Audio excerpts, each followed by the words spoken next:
Para sahabat Rema yang dikasihi Tuhan, hari ini Kamis tanggal 13 Mei 2021, gereja merayakan Hari Raya Kenaikan Tuhan ke Surga.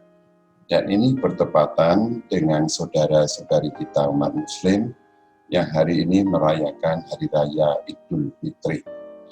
Renungan kali ini bertema pendewasaan iman yang diambil dari bacaan-bacaan perayaan Ekaristi hari ini, khususnya dari Injil Markus bab 16 ayat 15 sampai dengan 20. Adalah hal yang wajar dan alami bahwa setiap makhluk hidup, entah itu hewan maupun manusia, itu mengalami proses perkembangan dan proses pendewasaan.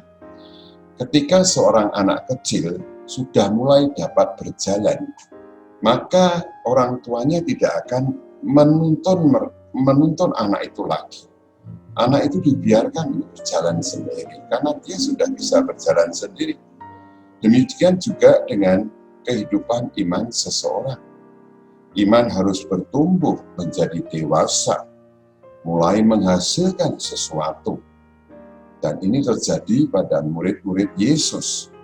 Dalam Injil dikisahkan bagaimana Tuhan Yesus sebelum naik ke surga mengutus para muridnya untuk mewartakan Injil ke seluruh dunia. Dan Tuhan berjanji untuk menyertai mereka dengan tanda-tanda ilahi. Dan setelah Tuhan Yesus naik ke surga, lalu ia duduk di sebelah kanan Allah Bapa. Namun pada bacaan pertama, kita juga membaca di sana dalam Kisah Para Rasul bab 1 ayat 1 sampai 11, bagaimana para murid itu menengadah ke atas ketika Tuhan Yesus naik ke surga. Mereka tertegun, terpesona, sehingga ada dua orang yang berpakaian putih dekat mereka menegur mereka. Mengapa kamu melihat ke atas saja? Bukankah Tuhan yang meninggalkan kita ini akan kembali lagi nanti pada saat dengan cara yang sama? Demikian juga dalam kehidupan kita beriman, perayaan Paskah itu menggembirakan. Tetapi seringkali kita tergoda untuk tenggelam dalam kegembiraan itu. Sehingga kita lupa untuk tugas kita sebagaimana yang diberikan oleh Tuhan Yesus untuk mewartakan Injil kepada setiap orang. Sudah saatnya bagi kita untuk berkarya, menyampaikan kabar sukacita, dan itu bisa dapat kita sampaikan dengan cara yang sederhana, dengan cara hidup kita sehari-hari, di dalam keluarga, di mana orang akan menyaksikan kehidupan keluarga. Misalnya kalau keluarga yang harmonis, orang akan menyaksikan, oh rupanya ada sesuatu yang harus kita ikuti juga. Pewartaan itu sederhana, dengan tegur sapa, dengan bersikap adil, dengan mencintai orang lain, dengan tidak melakukan kekerasan dalam rumah tangga. Ini suatu kesaksian dan pewartaan yang sungguh mengena.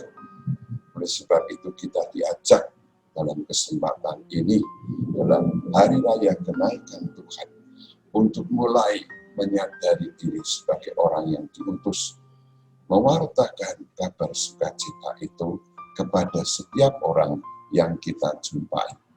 Mungkin banyak hal yang harus kita hadapi, tetapi kita yakin Tuhan Yesus akan menyertai kita. Cara hidup kita yang ditandai cinta kasih, damai dan keadilan, dan sebagai awam kesetiaan suami dan istri pada janji perkawinan, itu juga merupakan kesaksian dari pewartaan Injil. Semoga dengan renungan ini kita makin berkembang dalam kedewasaan iman dan menghasilkan buah bagi banyak orang. Dan semoga Allah memberkati saudara-saudari sekalian dalam nama Bapa dan Putra dan Roh Kudus. Amin.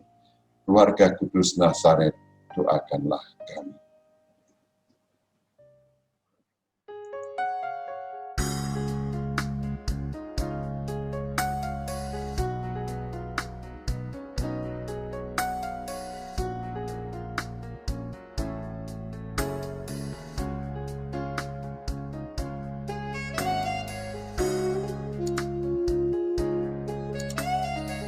Sahabat Rema, sampai jumpa dalam program berikutnya.